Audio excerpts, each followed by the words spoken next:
స్థితి నన్నేమి చేయగలదు? సామెతల గ్రంథం చూడండి 14వ అధ్యాయం. సామెతల గ్రంథం 14వ అధ్యాయం 10వ వచనంలో మనం చూస్తే అక్కడ అంటాడు, ఎవని దుఃఖము వాని హృదయానికి తెలుస్తుంది. 13వ వచనంలో, ఒక నవ్వుచుండినను హృదయమున దుఃఖం ఉండవచ్చును. దేవునికి స్తోత్రం కలుగును గాక. ఒక నవ్వుచుండినను వాడి హృదయంలో దుఃఖం ఉంటుందట. ఈరోజు మీరు అందరూ నవ్వుతూ కనబడుతున్నారు, బాగా నవ్వుతున్నారు. కానీ ఒకటి గుర్తుపెట్టుకోండి, మీ హృదయం ఆ నవ్వు వెనకాల మీ హృదయంలో ఏదో గాయం ఉండక పోదు.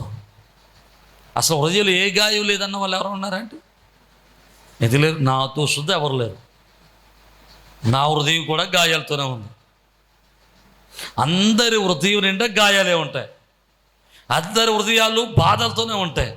అందరి హృదయాల్లో ఏదో శోధన, ఏదో వేదన, ఏదో నమ్మక ద్రోహం, ఏదో బలహీనత, ఏదో ప్రతి ఒక్క హృదయంలో ఏదో ఒక శోధన మనిషిని పట్టి పీడిస్తేనే ఉంటుంది. దేవుడు నీ పై రూపాన్ని మాత్రమే చూడడం లేదు, నవ్వుతున్న నీ ముఖాన్ని చూడడం లేదు. ఆయన నీ నవ్వు వెనకాల ఉన్న హృదయంలో ఉన్న భారాన్ని కూడా ఆయన చూస్తున్నాడు. నమ్మిన వారు దేవునికి స్తోత్రం చెబుదాం. ఈరోజు నువ్వు ఏ హృదయంతో ఉన్నావో, ఏ భారంతో ఉన్నావో నాకు తెలియదు, కానీ ఎలాంటి దుఃఖంతో ఉన్నావో నాకు తెలియదు, కానీ నీ హృదయంలో ఉన్న ప్రతి భారాన్ని ఆయన తొలగించి నీ హృదయాన్ని సంతోషంతో నింపబోతున్నాడు. నీ హృదయంలో ప్రతి దుఃఖాన్ని ఆయన నాట్యంగా మార్చబోతున్నాడు. నీ హృదయంలో ప్రతి కలవరాన్ని ఆయన తొలగించబోతున్నాడు. నీ హృదయాన్ని సంతృప్తితో నింపబోతూ ఉన్నాడు. హల్లెలూయా, హల్లెలూయా, హల్లెలూయా. ఆయన నీ రూపాన్ని మాత్రమే చూసేవాడు కాదు, ఆయన కూడా చూడగలడు, హృదయాన్ని కూడా చూడగలడు. ఈరోజు నీ హృదయాన్ని ఆయన చూస్తున్నాడు, నీ ఆలోచన ఆయన చూస్తున్నాడు. నీ హృదయంలో ఉన్న ప్రతి భారాన్ని ఆయన తొలగించి నెమ్మదితో నిన్ను నింపబోతున్నాడు. నమ్మిన వారు దేవునికి స్తోత్రం చెబుదాం. రెండవది, ఆయనకి ఏం చూస్తున్నాడో రెండో విషయాన్ని మనం నేర్చుకోవడానికి ప్రయత్నం చేద్దాం. చూడండి, మార్కు రాసినటువంటి శుభవార్త 2వ అధ్యాయము 5వ వచనాన్ని మనం చదువుదాం. చూడండి, యేసు వారి విశ్వాసము చూచి, దేవునికి మహిమ కలుగునుగాక. దేవుడు చూసేది రెండో విషయం ఏంటంటే తెలుసా, ఆయన విశ్వాసాన్ని చూస్తాడు. ఒకరోజు యేసుక్రీస్తు ప్రభులు వారు ఒక ప్రాంతంలో సువార్త ప్రకటించడానికి ఆయన వెళ్తే ఒక ఇంట్లో ఆయనకి స్థానం ఇచ్చారు. ఆ ఇంట్లో ఆయన కూర్చొని వాక్యం చెబుతూ ఉన్నారు. వాక్యం చెబుతుంటే ఆయన దగ్గరికి చాలామంది వచ్చారు. చాలామంది వచ్చి ఇంటి నిండా జనం అయిపోయారు, ఇల్లు వాకటి నిండా జనం అయిపోయారు. అసలు ఖాళీ లేదు. ఆ ఊరిలో పక్షవాయువు కలిగిన వాడు ఒకడు ఉన్నాడట. వాడిని మంచం మీద పడుకోబెట్టి యేసయ్య దగ్గరికి తీసుకెళ్తే యేసయ్య వాడిని బాగు చేస్తాడని చెప్పి ఒక నలుగురు ఆ మంచానికి తాళ్ళు కట్టి మోసుకొచ్చారు. బాగానే ఉంది, కానీ యేసయ్య దగ్గరికి వెళ్ళడానికి చోటు లేదు. యేసు దగ్గరికి వెళ్ళడానికి చోటు లేకపోతే వీళ్ళు ఏం చేశారంటే ఇంటి పైకి ఎక్కి ఇంటి పైకప్పు ఓడదీసి ఆ కప్పు దగ్గర నుంచి ఆ ఖాళీ ప్లేన్స్లోంచి ఆ మంచాన్ని యేసు ప్రభు ఉన్న దగ్గర పాదాల దగ్గరికి దించారట. అప్పుడు యేసు ప్రభు రాస్తున్న మాట అంటే, యేసు వారి విశ్వాసాన్ని చూసి. ఎవరి విశ్వాసాన్ని చూశాడు చెప్పట్లేదు. తీసుకొచ్చిన వాళ్ళ విశ్వాసం. మనం అక్కడ ఆగిపోతున్నాం, కానీ అక్కడ ఇంకొక విశ్వాస వీరుడు ఉన్నాడు. ఎవడో తెలుసా? ఆ ఇంటి యజమానుడు. దేవునికి స్తోత్రం, హల్లెలూయా. ఆ ఇంటి యజమానుడి యొక్క విశ్వాసం ఎంత గొప్పదంటే, నా ఇల్లు పోయినా పర్లేదా, ఆ వ్యక్తి బాగుపడాలి. దేవునికి స్తోత్రం. వాడు యేసు దగ్గరికి వెళ్తే యేసు వాడిని బాగు చేస్తాడు అని విశ్వాసం ఆ ఇంటి యజమానుడికి కూడా ఉంది. ఆ వ్యక్తి బాగుపడడానికి, ఆ కుట్టువాడు, ఆ పక్షవాయువు కలిగిన వాడు బాగుపడడానికి ఆ నలుగురు చేసిన ప్రయత్నం ఎంతో, ఆ ఇంటి యజమానుడు చేసినటువంటి త్యాగం కూడా అంతే గొప్పది. ఎందుకో తెలుసా? ఆ ఇంటి యజమానుడు తన ఇల్లు ఊడబెరిగినా సరే, తన ఇల్లు పాడైపోతున్నా సరే, ఒక్క మాట కూడా మాట్లాడలేదు. దేవునికి స్తోత్రం. అదే ప్లేస్లో నువ్వు నేనుంటే ఏమంటావు? మామూలుగా ఉంటుంది కదా, ఇంకా యేసుబాబు ఉన్నాడని కూడా చూడడం. ఇంకా దేవునికి స్తోత్రం కదా. ఏదా బుద్ధి లేదా, జ్ఞానం లేదా, అది లేదా, ఇది లేదా, 2 నిమిషాలు ఆగలేకపోతున్నావా, ఒక అరగంట ఆగలేకపోతున్నావా, ప్రార్థన అయిపోతే అందరూ వెళ్ళిపోతారు కదా, ఉండలేవా కదా.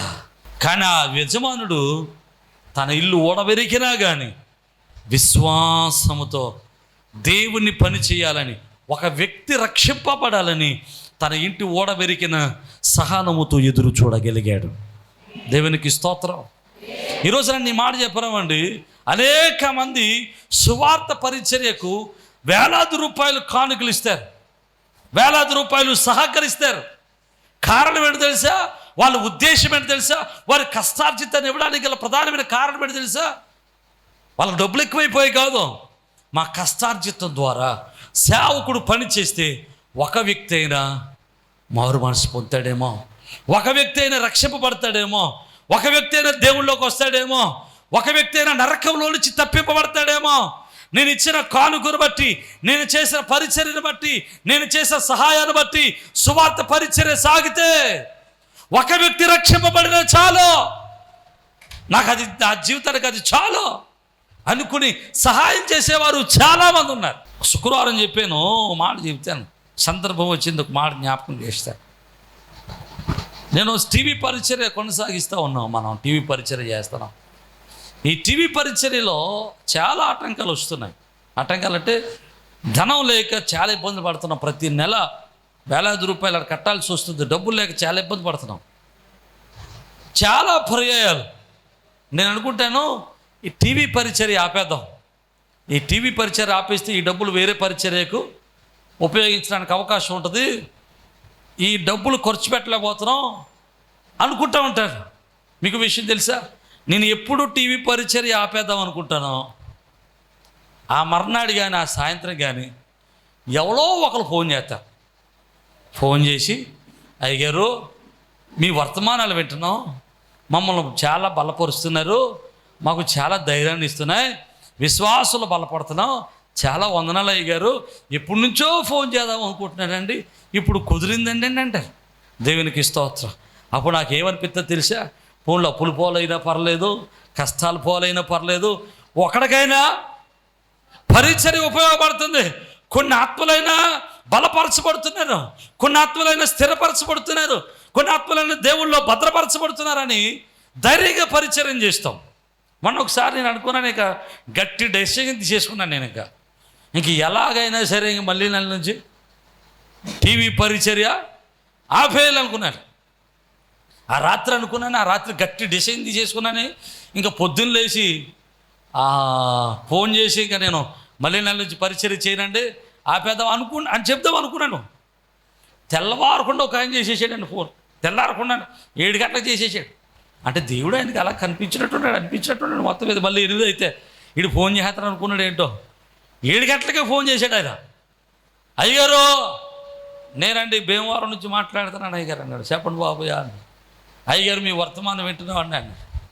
ఇప్పుడు నుంచి కాదండి, చాలా నుంచి విన్నామండి, ప్రతిరోజు మీ వర్తమానం వింటాను, మీ వర్తమానం విన్నప్పుడల్లా నాకు సంతోషమో సమాధానమో, చాలా విశ్వాసాలు బలపడుతూ ఉన్నాను, ఎప్పుడు నుంచో అనుకుంటున్నాను మీకు ఫోన్ చేద్దామని. ఫోన్ నెంబర్ తీసుకుని ఫోన్లో ఎక్కించుకున్నాను తప్ప ఫోన్ చేయలేకపోతున్నాను, తెల్లారిపోతుంది, పనిలో పడిపోతున్నాను, మర్చిపోతున్నాను, అందుకనే పొద్దున్నే ఫోన్ చేసేసాను నీకు ఇవాళ అంటూ ఆయన ఏమన్నాడు తెలుసా? అయ్యగారు టీవీ పరిచర్యకి నేను ప్రతి నెల 1000 రూపాయలు సాయం చేస్తానని అన్నాడు. దేవునికి స్తోత్రం, హల్లెలూయా. అంటే గట్టి డెసిషన్ కదా, ఈ గట్టి డెసిషన్కి గట్టి బోధలు గట్టిగా వచ్చింది. దేవునికి స్తోత్రం. దేవుని యొక్క నిర్ణయం మళ్ళీ గట్టిగా వచ్చింది. ఆయన ఏ చర్చికి వెళ్ళడట, వాక్యులు బలపడతా ఉంటాడట. తప్పనిసరిగా మీ వాక్యం చూసాడు ఎదురవుతానని నేను అంటే. దేవునికి మహిమ కలుగును గాక. నేను అప్పుడు అనుకున్న ప్రభువా ఏదోటి కదండి, ఇక ఈ పరిచర్య మళ్ళీ అనుకున్నాను ఆపకూడదు అని. మళ్ళీ ఎప్పుడు అనిపిస్తుంది, మళ్ళీ బరువు వచ్చే తర్వాత మళ్ళీ అనిపిస్తే మళ్ళీ మీకులాంటి ఎవరినొకటి దేవుడు రెడీ చేస్తాడు. దేవునికి మహిమ కలుగును గాక. ప్రియమైన దేవుని బిడ్డలారా, నేను ఎందుకు ఈ మాట చెబుతున్నానంటే, మనం చేసేటువంటి సహాయం మనం చేసేటువంటి సహకారం కొన్ని ఆత్మలు రక్షింపబడతాయి, కొన్ని ఆత్మలకు ఉపయోగకరం, కొన్ని ఆత్మలు బలపరచబడతాయి. ఈ యజమానుడు తాను చేసినటువంటి ఆ యొక్క త్యాగము వలన ఒక కుంటివాడు, ఒక పక్షవాయువు కలిగిన వాడు బాగుపరచబడ్డాడు. దేవునికి మహిమ కలుగునుగాక. హల్లెలూయా. ప్రియమైన దేవుని బిడ్డలారా, ఇక్కడ అంటున్నాడు, అక్కడ యేసు ప్రభుల వారు వారి విశ్వాసాన్ని చూశాడట. వారి విశ్వాసాన్ని చూసి అక్కడ పడుకున్న వాడిని, అక్కడ మంచం మీద ఉన్నవాడిని బాగు చేశాడు. పడుకున్నవాడికి, మంచం మీద ఉన్నవాడికి విశ్వాసం లేదు. దేవుడు కార్యం చేయాలంటే 3 సందర్భాలు కార్యం జరుగుతుంది. ఒకటి, మన విశ్వాసాన్ని చూసి మన కార్యం చేస్తాడు. రెండవది, నన్ను తీసుకెళ్ళిన వాడిని చూసి, విశ్వాసాన్ని చూసి నాకు కార్యం చేస్తాడు. మూడవది, ప్రార్థన చేసే విశ్వాసాన్ని చూసి దేవుడు నాకు జీవితంలో మేలు చేస్తాడు. దేవునికి స్తోత్రం. అర్థమైందా మీకు? ఏమర్థమైంది? మీరు చెప్పిందే అర్థమైందా? నేనేం చెప్పానంటే మాకు అర్థమైందే చెప్పారండి. 3 విశ్వాసాలు ఇక్కడ పనిచేస్తాయి. ఒకటి, రోగి యొక్క విశ్వాసము రోగిని స్వస్థపరుస్తుంది. రెండవది, ఈ రోగిని తీసుకొచ్చినోడు విశ్వాసం వలన ఈ రోగు బాగుపడతాడు. మూడవది, ప్రార్థన చేసేవాడిని విశ్వాసం వలన ఈ రోగి బాగుపడతాడు. నమ్మిన వారు దేవునికి స్తోత్రం. అయితే జాగ్రత్తగా చూడండి, ఇక్కడ యేసు ప్రభుల వారు మనలో చూసే రెండో విషయం ఏంటి తెలుసా? నీ విశ్వాసాన్ని చూస్తాడట. దేవుడి యొక్క వాక్యం హెబ్రీయులకు రాసిన పత్రిక 11వ అధ్యాయం 6వ వచనంలో మనం చూస్తే అక్కడ చక్కటి మాట ఉంటుంది. 11వ అధ్యాయం 6వ వచనంలో, విశ్వాసం లేకుండా దేవునికి ఇష్టడేండుట అసాధ్యము. దేవునికి స్తోత్రం కలుగును గాక. ఎలాగట? విశ్వాసం లేకుండా ఎవడు కూడా దేవునికి ఇష్టడై ఉండలేడు. నువ్వు దేవునికి ఇష్టడిగా ఉండాలంటే నువ్వు విశ్వాసాన్ని కలిగి ఉండాలి. ఏ విశ్వాసమో? అయ్యా నాకు బోలంత విశ్వాసం ఉందండి బాబు, మాట నిండా విశ్వాసమే. కానీ విశ్వాసము, నీ విశ్వాసం ఎంత గొప్పదో, నీ విశ్వాసం ఎంత పెద్దదో తెలియాలి అంటే విశ్వాసానికి ఒక కొలమానం ఉంది. విశ్వాసానికి ఒక కొలమానం ఉంది. ఏంటది? నీ క్రియలు. యాకోబు రాసిన పత్రిక 2వ అధ్యాయం 20వ వచనంలో రాస్తాడు, క్రియలు లేని విశ్వాసము నిష్ఫలమైనది అంటాడు. క్రియలు లేని విశ్వాసం మృతం అంటాడు. అంటే విశ్వాసం ఉంటే సరిపోలేదు. విశ్వాసం ఎలాంటిదై ఉండాలి? క్రియలతో కూడుకున్న విశ్వాసం అయి ఉండాలి. నా మాట అర్థమైతే దేవునికి స్తోత్రం. హల్లెలూయా.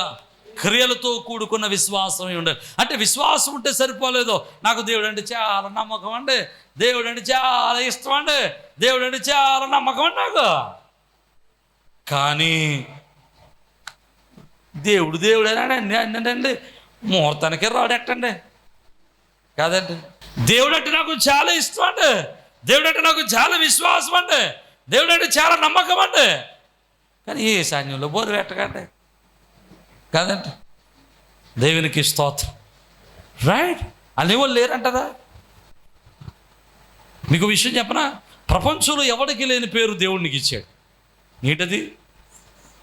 విశ్వాసి. నువ్వు విశ్వాసమా పిశాచివా? ఒకసారి పాస్టర్ గారు ఫోన్ చేసి విశ్వాసం మాట్లాడితే ఎవరన్నట్టు మా పిశాచి అన్నట్టు. నిజమే, విశ్వాసులు పిశాచులు అయిపోయి పాస్టర్ గారు పీక్కు తింటా ఉంటారు. ఓ పక్క నుంచి ముహూర్తాలు లేవరో ఆయన అంటే, అయ్యగారు నాకేమీ లేదండి, నాకు అన్నీ మంచిగానే ఉన్నాయని నాకు తెలుసండి, నాకు తెలుసా. మా ఎత్తగారు ఊరుకోదండి బాబా, ఒరిజినల్కి ఈవిడిదే, ఆవిడది ఏమంటదో. ఆవిడ అంటే నువ్వు ప్రార్థనకి వెళ్తావు కదంటే నువ్వు ఇష్టం ఉంటే చేసుకో అంటదే. ఊరుకొస్తాను నువ్వు, ఊరుకో, పాస్టర్ గారు వచ్చినప్పుడు కాక అలాగ అన్నావు కాక. దేవునికి స్తోత్రం. ప్రియమైన దేవుని బిడ్డలారా, జాగ్రత్తగా వినండి. విశ్వాసం అంటే క్రియలు ఉండాలి. నా మాటలు అర్థమైతే దేవునికి స్తోత్రం చెప్దాం. క్రియలు లేని విశ్వాసము మృతము. క్రియలు లేకుండా దేవునికి ఇష్టమైన విశ్వాసగా ఉండటం అసాధ్యం. క్రియలు ఉండమంటే ఏంటి? దేవుని మీద పరిపూర్ణమైన నమ్మకం పెట్టుకోవాలా. హల్లెలూయా, హల్లెలూయా. అవసరమైతే నువ్వు ఈశాన్యాన్ని బొరు పెట్టడం మానేసి కదా, ఆ పక్కన ఎడతనం చూసావా, అది అన్నట్టుగా ఈశాన్యంలో పెట్టాలి నువ్వు అవసరం అయితే. మీకు ఎవరికైనా దమ్ము ఉందా ఈశాన్యంలో సీపురు కట్టెట్టే దమ్ము? అవి ఉంటే దేవునికి స్తోత్రం. హల్లెలూయా కదా. ఇప్పటికి ఇంకా ఆలోచిస్తున్నారా అయ్యో ఏమైపోతావు అని. మీకు మంచి మాట చెబుతాను జాగ్రత్తగా ఉన్నాను. అశోక్కి బ్రెయిన్ స్ట్రోక్ వచ్చింది, అందరూ తెలిసింది కదా. అంటే టీవీ చూసేవాడికి తెలియదు కదా మరి, అందుకు వివరంగా ఆయనకి బ్రెయిన్ స్ట్రోక్ వచ్చింది తమ్ముడికి. డాక్టర్ గారు అన్నాడు నడవలేడు, ఇంక నడవడం ఆ మంచం మీదే ఉంటాడు అన్నాడు. మాట్లాడు అన్నాడు, దాన్ని ఏమంటారు మెమరీ పోద్ది అన్నాడు. ఇక నడవడేమో టైం పడుతుందేమో అనుకుని రూమ్ కట్టాం ఇక్కడే. ఈసారి మీరు చూశారు కదా, చూస్తున్నారు కదా, రూమ్ కట్టాం. ఒక ఆయన రూమ్ కట్టేటప్పుడు వచ్చేయమన్నాడు తెలుసా, అచ్చి బాబో అల్లుడు గారు కట్టకండి బాబో ఆపేయండి ఇప్పుడే అన్నాడు. ఏమన్నా ఏంటి ఇప్పటికే పెద్ద తప్ప తగిలేసింది, ఇంకా పెద్ద తప్పు తగిలేదు బాబోయ్ కట్టకండి బాబోయ్ అని. ఇంకా తగిలిన దానికంటే పెద్ద అబ్బాయి తగిలితే చూద్దాం అనుకుని కట్టేశాను. ఇప్పుడు ఈ విషయం చెప్తున్నాను, ఒరిజినల్గా ఇప్పుడు ఆ రూమ్లో అశోక్ని తీసుకెళ్ళినప్పుడు నలుగురు కుర్చీలో కూర్చోబెట్టి నలుగురు మోసుకెళ్ళాం అందులోకి. ఒక 3 నెలలు 2 నెలలు అయిన తర్వాత డాక్టర్ గారు అశోక్ని నడిపించుకుంటూ పైకి తీసుకొచ్చేసాడు. దేవునికి స్తోత్రం. ఒకవేళ ఈశాన్యంలో పొరబెడితే మళ్ళీ దెబ్బ తగలదు అనుకుంటే అసలు ఏం చేయాలి చెప్పట్లేదు. అశోక్ అని నడవకూడదా, మంచం మీద పడుకున్నాడు అలాగే ఉండాలా. హల్లెలూయా. మరి ఏం జరగలేదే. అసలు డాక్టర్ నడవడు అన్నవాడు నడవగలుగుతున్నాడు, అసలు మాట్లాడనేవాడు మాట్లాడుతున్నాడు, మెమరీ ఉండదన్నవాడు మెమరీ వచ్చింది. దేవునికి స్తోత్రం. అంటే మీకు అర్థమైన విషయం ఏంటంటే ఈశాన్యంలో బరువెడితేనే అద్భుతాలు బాగా జరుగుతాయి. నిజం. మీరు ఎటు చూడండి, మీరు ఊహించిన దానికంటే శ్రేష్టమైన ఆశీర్వాదాలు పొందుకుంటారు. హల్లెలూయా. ఇంటికి వెళ్ళిన కొన్ని మట్టుకొచ్చేటేనంతే నిజం. ఒకవేళ గట్టిగా దెబ్బ తగలాలంటే ఏదో జరగాలి కదా ఇప్పుడు వరకు. మరి ఏం జరగలేదు, జరగదు కూడానే. నమ్మిన వాళ్ళు దేవునికి స్తోత్రం కలుగును గాక. ఎందుకో తెలుసా, నా విశ్వాసం ఈశాన్యం మీద కదా, దేని మీద ఉంది, దేవుని మీద ఉంది. దేవునికి స్తోత్రం కలుగును గాక. నా దేవుడు ఈశాన్యం కంటే చెప్పట్లేదు బలవంతుడు గొప్పవాడు. హల్లెలూయా. ఒకవేళ నీ దేవుడు ఈశాన్యం కంటే బలహీనుడు అనుకుంటే ఈశాన్యంలో ఏం బోరు కట్టద్దు. 30 చర్చికి వెళ్ళండి. 30 చర్చిలో ఈశాన్యాన్ని పైపు ఉంటుంది, ఆ పైపు పక్కనే కరెంట్ మీటర్ ఉంటుంది. మీరు చూడండి, ఎవడో కూడా ఈశాన్యాన్ని కరెంట్ మీటర్ ఎట్టడం దమ్ముంటే ఎట్టమనండి ఎవడు నేను పెట్టడం, నేను ఇట్టే. మరి నాకేం అవ్వలేదే. రేపో మాపా చర్చి ఇప్పేస్తాం మళ్ళీ కట్టేస్తాం. దేవునికి స్తోత్రం. హల్లెలూయా. దేవునికి అసాధ్యమైనది లేదు. నేను అంటాను, నువ్వు విశ్వాసంతో అడుగు పెట్టే ధైర్యం నీకుంటే నీటి మీద కూడా నిన్ను నడిపించడానికి ఆయన సమర్థుడు. విశ్వాసంతో చేయి చాపగలిగిన విశ్వాసం నీకుంటే ఎర్ర సముద్రాన్ని కూడా 2 పాయలు చేయగలిగిన శక్తిమంతుడు ఆయన. విశ్వాసంతో రాడి దగ్గరికి వెళ్ళి మాట్లాడే విశ్వాసం నీకుంటే ఆ రాతిలో నుంచి కూడా సముద్రం అంత నీళ్లు రప్పించగలిగిన శక్తిమంతుడు నా యేసయ్య. నమ్మిన వారు దేవునికి స్తోత్రం చెప్పండి. హల్లెలూయా. పైన ఇల్లు అమావాస్య రోజున ఓపెనింగ్ చేశాను. దేవునికి మహిమ కలుగును గాక. ఇల్లు ఓపెనింగ్ చేసినప్పుడు ఇంట్లో మంచం లేదు. హలో, ఇంట్లో సరైన మంచం లేదు, డైనింగ్ టేబుల్ లేదు, ఓ గ్యాస్ స్టవ్ లేదు, ఓ మాదిరిగా ఓ సాధారణమైనటువంటి జీవితం జీవించాం. కానీ అమావాస్య రోజున ఓపెనింగ్ చేస్తే, ఈ జూలై రోజున జూలై 20న ఓపెన్ చేస్తే డిసెంబర్ రోజుకి నాకు మంచం కొనుక్కోవటానికి, ఫ్రిడ్జ్ కొనుక్కోవడానికి, మైక్రోవెన్ కొనుక్కోవడానికి, స్టవ్ కొనుక్కోవడానికి ఒకళ్ళు డబ్బులు ఇచ్చేశారు. దేవునికి స్తోత్రం కలిగిన గాక. హల్లెలూయా. మరి ఒకవేళ అమావాస్య మంచిది కాకపోతే అవన్నీ రాకూడదే. అంటే దీని అర్థం ఏంటంటే చెప్పట్లేదు, అమావాస్య రోజే మంచిది. మనం అంటే పన్నోళ్ళు అమావాస్య మంచిది కాదని చెబుతున్నారు. దేవునికి స్తోత్రం. హల్లెలూయా. ప్రియమైన దేవుని బిడ్డలారా, నా మాటలు అర్థమవుతున్న వారు దేవునికి స్తోత్రం చెప్పాలా? హల్లెలూయా. నేను అంటున్నాను, నువ్వు విశ్వాసముతో ఉంటే నువ్వు దేవునికి ఇష్టడిగా ఉంటావు. విశ్వాసంతో కార్యాన్ని చేస్తే దేవుడు అద్భుతాలు చేస్తాడు. నమ్మిన వారు దేవునికి స్తోత్రం చెబుదాం. హల్లెలూయా. ప్రియమైన దేవుని బిడ్డలారా, మనం జ్ఞాపకం చేసుకుంటే చివరికి ఈ మాట నేను చెప్పి నేను ముగించడానికి ప్రయత్నం చేస్తాను. చూడండి, రోమీయులకు రాసిన పత్రిక 9వ అధ్యాయము 33వ వచనాన్ని మనం చదువుదాం. చూడండి, రోమీయులకు రాసిన పత్రిక 9వ అధ్యాయము 33వ వచనం.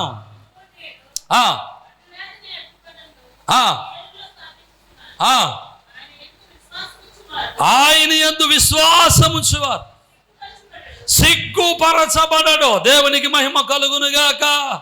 హల్లెలూయా. ఎలాగట? ఆయన యందు విశ్వాసం ఉంచేవాడు సిగ్గుపరచబడట. నువ్వు విశ్వాసముతో నువ్వు కాలు పెడితే, విశ్వాసంతో మొదలు పెడితే నువ్వు సిగ్గుపడవలసిన అవసరము లేదు. ఆయన నీ తలను పైకెత్తి అద్భుతాలు నీ జీవితంలో జరిగిస్తాడు. హల్లెలూయా, హల్లెలూయా. విశ్వాసముతో ఎదురు చూసిన అబ్రహాముకు దేవుడు 100 సంవత్సరాలప్పుడు కొడుకునిచ్చాడు. హల్లెలూయా. నువ్వు విశ్వాసంతో ఎదురు చూడు, విశ్వాసంతో ఉండు. నువ్వు ఏ విషయంలో కూడా సిగ్గుపడవలసిన అవసరము లేదు. ఆయన మన తలను పైకెత్తబోతున్నాడు. మన తలను ఆయన ఆశీర్వదింపబోతున్నాడు. మన జీవితాన్ని మేలుతో నింపబోతున్నాడు. మన పట్ల ఆయన ఉద్దేశాలు గొప్పగా ఉన్నాయి. ఆయన మన జీవితంలో గొప్ప మేలులు చేయబోతున్నాడు. తన కృపతో బలపరచబోతున్నాడు. హల్లెలూయా, హల్లెలూయా. విశ్వాసంతో ఉందాం, అవిశ్వాసంతో వద్దాం. బైబిల్లో చాలా రకాలైన విశ్వాసాలు ఉన్నాయి, నేను చెప్పలేదు. రాసుకునే వాళ్ళు రాసుకోండి, చూసేవాళ్ళు చూడండి. మార్కు సువార్త 5:6 అధ్యాయం 5వ వచనం ప్రకారం అవిశ్వాసం. మత్తయి 8:26 ప్రకారం అల్ప విశ్వాసం. తిమోతి 4:2 ప్రకారం భ్రష్ట విశ్వాసం. రోమపత్రిక 4:19 బలహీనమైన విశ్వాసం. యాకోబు 2:17 మృతమైన విశ్వాసం. 1 కొరింథీ 15:14 వ్యర్థమైన విశ్వాసం. కొలస్సీ 2:5 స్థిరమైన విశ్వాసం. 1 తిమోతి 1:5 నిష్కపటమైన విశ్వాసం. 1 కొరింథీ 13:2 పరిపూర్ణమైన విశ్వాసం. లోక 7:9 గొప్ప విశ్వాసం. 1 పేతురు 1:7 అమూల్యమైన విశ్వాసం. యోధా పత్రిక 20వ వచనం అతి పరిశుద్ధమైన విశ్వాసం. ఎన్ని రకాలు ఉన్నాయి విశ్వాసం. దేవునికి స్తోత్రం. రాసుకోలేకపోయామో స్పీడ్గా చెప్పేసారని బాధపడకండి. యూట్యూబ్లో వస్తుంది, యూట్యూబ్లో వచ్చినప్పుడు రాసుకోవచ్చు. దేవునికి స్తోత్రం కలుగునుగాక. ప్రియమైన దేవుని బిడ్డలారా, మన విశ్వాసం ఎలాగుందో చూడండి. ఒకవేళ బలహీనమైన విశ్వాసమేమో, భ్రష్టమైన విశ్వాసమేమో, అవిశ్వాసం మనలో ఉందేమో, లేకపోతే మృతమైనటువంటి విశ్వాసం మనలో ఉందేమో, లేకపోతే మనలో ఉన్నది స్థిరమైన విశ్వాసమో, లేకపోతే పరిశుద్ధమైన విశ్వాసమో, పరిపూర్ణమైన విశ్వాసమో, గొప్ప విశ్వాసమో, అల్ప విశ్వాసమో, అమూల్యమైన విశ్వాసమో ఒకసారి జ్ఞాపకం చేసుకోనండి. మన విశ్వాసాన్ని బట్టి మన జీవితాల్లో కార్యాలు జరుగుతాయి. దేవుడు ఎప్పుడు అద్భుతం చేసినా యేసు ప్రభుల వారు వచ్చిన వ్యక్తితో చెప్పిన మాట ఏంటో తెలుసా? నీ విశ్వాసమే నిన్ను స్వస్థపరిచింది. నమ్మిన వారు దేవునికి స్తోత్రం. మన జీవితాల్లో అద్భుతాలు జరగాలంటే మనం ఏం కలిగి ఉండాలి? విశ్వాసాన్ని కలిగి ఉండాలి. విశ్వాసం కలిగి ఉండగలిగితే ప్రభు అద్భుతాలు చేయడానికి ఎప్పుడూ సిద్ధంగానే ఉంటాడు. హల్లెలూయా. దేవుడు చూసే 2 విషయాలు. ఒకటి, మనుషులు పై రూపాన్ని చూస్తారు, కానీ దేవుడు హృదయాన్ని చూస్తాడు. నీ హృదయంలో ప్రతి ఆలోచన ఆయన చూస్తున్నాడు. రెండవది, మనుషులు పై రూపాన్ని చూస్తారు, కానీ దేవుడు నీ విశ్వాసాన్ని చూస్తాడు. నీ విశ్వాసాన్ని బట్టి నీ జీవితంలో దేవుడు అద్భుతాలు చేస్తాడు. ఈరోజు అలాంటి విశ్వాసము, దేవునికి ఇష్టమైనటువంటి హృదయాన్ని మనం కలిగి దేవుని కృపను పొందుకుందాం. అట్టి కృప దేవుడు మనందరికీ దయచేయునుగాక. తలలో ఉంచండి, ప్రార్థన చేద్దాం. కృప కలిగిన తండ్రి, మీకే స్తోత్రాలు. ఒక్క నిమిషం మన హృదయాలు పరిశీలన చేద్దాం. మన హృదయం దేవునికి ఇష్టమైనదిగా ఉందా? మన హృదయం దేవుని యొక్క హృదయానుసారంగా ఉందా? వాక్యానుసారమైన హృదయం మనకుందా? మన మనస్సులో దేవునికి చోటు ఉందా? మన హృదయంలో ప్రభువుకు చోటు ఉందా? హృదయం సచ్చలమైపోయి నీ ఇష్టానుసారంగా ఆలోచన చేస్తున్నావా? హృదయంలో స్తుతి ఉందా? హృదయంలో ప్రార్థన ఉందా? హృదయంలో భక్తి ఉందా? రెండవది, ఆయన నీ యొక్క విశ్వాసాన్ని చూస్తున్నాడు అంటున్నాడు. ఈరోజు నీ విశ్వాసం ఎలాగుంది? అల్ప విశ్వాసంలో ఉన్నవేమో, భ్రష్టమైన విశ్వాసంలో ఉన్నవేమో. స్థిరమైన విశ్వాసంలోనికి మన విశ్వాసం మార్చుకుందాం. అమూల్యమైన విశ్వాసంలోనికి మనం మార్చుకుందాం. పరిశుద్ధమైన విశ్వాసంలోనికి మనం విశ్వాసాన్ని మార్చుకుందాం. దేవుని మీద ఆనుకునే విశ్వాసంలోనికి మనం వద్దాం. ఈరోజు నీ విశ్వాసాన్ని ప్రభు చూస్తున్నాడు, నీ హృదయాన్ని ప్రభు చూస్తున్నాడు. నీ హృదయం దేవునికి ఇష్టమైనదైతే ఆయన నీ హృదయంలో ఉన్న ప్రతి భారాన్ని తొలగించాలని కోరుకుంటున్నాడు. నీ హృదయంలో ఏ దుఃఖం ఉందో నాకు తెలియదు, ఏ బాధ ఉందో నాకు తెలియదు, ఏ శోధన ఉందో నాకు తెలియదు.